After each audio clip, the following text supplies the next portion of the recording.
Live from the Vodafone Gigabit Broadband Studio in Waterford and Dungarvan, this is Waterford at 1 News.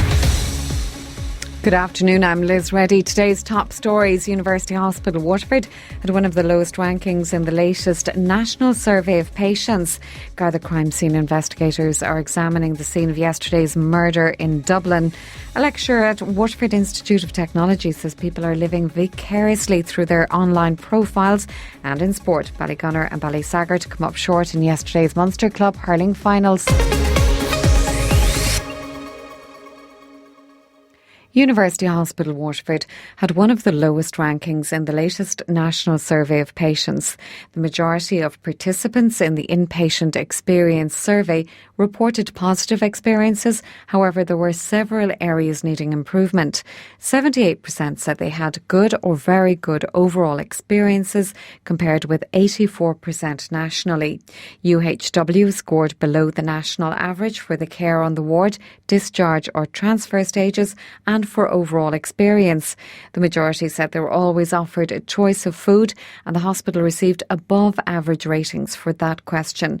While the majority of patients felt that they were treated with respect and dignity and had confidence and trust in hospital staff, the hospital scored below the national average for the two questions covering these areas.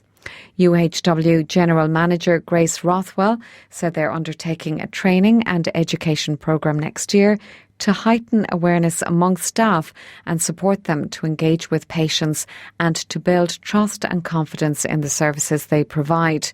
She said following on from winter, the new and additional inpatient capacity in the Dunmore wing will positively impact on overcrowding. The head of the HSE says he acknowledges it isn't meeting the expectations of patients in key areas of the health service. CEO Paul Reid is promising to reduce waiting times. I think the challenge that we have in terms of those times is to replicate what's really good practice, scale it up and roll it out all across the country. I acknowledge we're not delivering the expectations that the public have in terms of our health services across a range of engagements that they have with us, and that is fundamentally part of our overall change plan that I'll be leading in the future. Garda crime scene investigators are examining the scene of yesterday's murder in Dublin. 22-year-old Owen Whelan was shot a number of times in his front garden on Clonshock Avenue. Gardaí suspect he was murdered as part of the ongoing gang feud in the Coolock area. This man, who lives nearby, says many young people in the area are involved in the drugs trade. I was reared in Ballymun, so I know it was like I had family involved in it, got out of it. But it's what they're all doing now. It's easy money. Seen it in Ballymun all my life. My mum still lives up there, so I see her up there. It's constant. All the lads, all the young people are involved in it. They all are. That's literally is. It's easy money. They don't want to work. They're going around on their push bikes delivering drugs outside my mum's house. The Finance Minister has written to TD Noel Grealish asking him to clarify the apparent ethnic basis of his comments about Nigerians.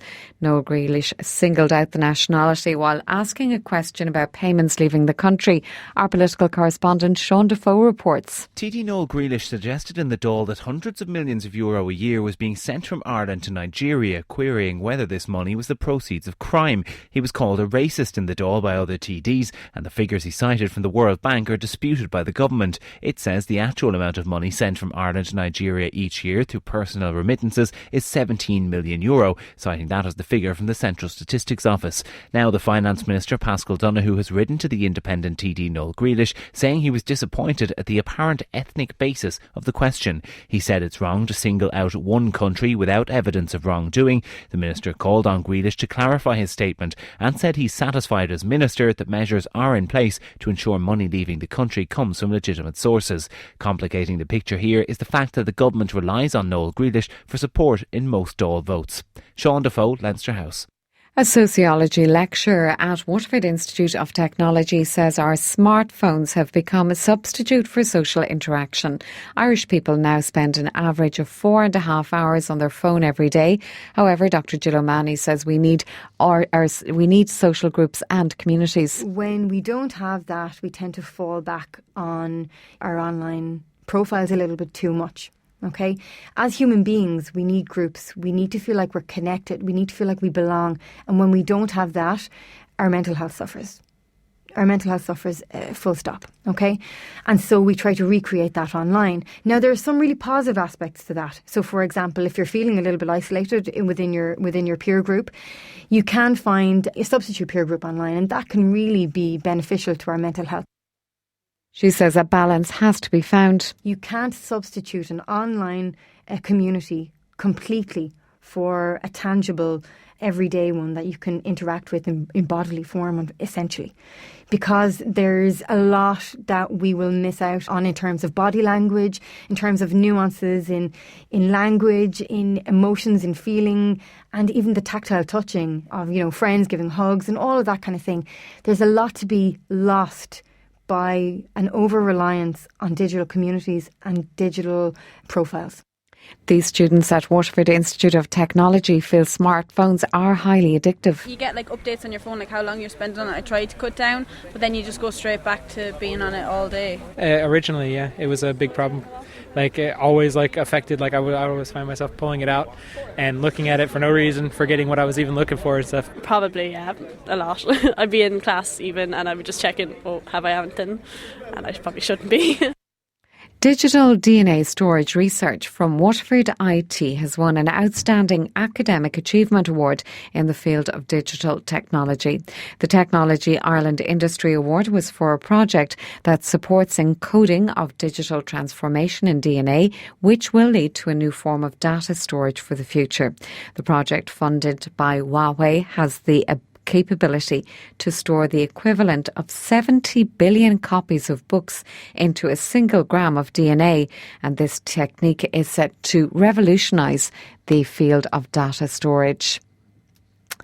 Waterford-based waste management firm Collect intends to expand their services in 7 UK cities following the firm's flotation on the Stockholm Stock Exchange. The Irish Independent reports that its planned initial public offering next month values Collect at around €4.7 million, of which around half will be offered to investors. They'll be asked to register interest starting today and running through to December 10th. The firm, founded in Waterford in 2015, said it would commit 60% of its net IPO proceeds to increase sales and marketing as it launches more services in the UK. WLR Sport. Very good afternoon, I'm Gavin, Whelan. Starting with Gaelic Games, and Ballygunner and Ballysaggart came up just short in their respective Munster club finals yesterday. Borrisalee landing their first Munster senior title since 1986 after a narrow and hard-fought win over the Gunners in Porky Reen. Heavy rain made it difficult for fancy hurling. The Gunners led by 3 at half-time, 9 points to 6. Barry O'Sullivan goaled after a brilliant pass by Desi Hutchinson to put the Gunners back in the ascendancy, cancelling out Kieran Marr's goal. Jerry Kelly and Conor Sheehan exchanged scores before Brendan Marr, who put in a man-of-the-match display, had the final say with 2 late frees to seal a famous win for Boris, who now marched through to the All-Ireland Series. Gunners boss Darren O'Sullivan says despite the defeat, he was very proud of his team's efforts. They actually died with the boots on there, They gave everything. It was horrible conditions at times, but the lads kept at it and dug deep, and there was a puck of ball between it, And the problem with a result like a pint is that everyone will analyse, and there'll be so many small little things. You're only better off to be beaten by 4 pints, because then people don't look at small mistakes. Then it's the bigger ones you look at. But look, we're very, very disappointed from us. But look, fair play to the lads. They've won 6 championships in a row. This is the 3rd Munster final in a row. Obviously, we didn't get what we came here for today. But look, someday we're going to have to get back on the wagon and go again. That's the reality of it. Borrisalee will now take on Galway side St Thomas's in the All-Ireland semi-final. Father O'Neill's overcame battling Ballysaggart in the Munster Club Intermediate hurling final in Fairfield yesterday.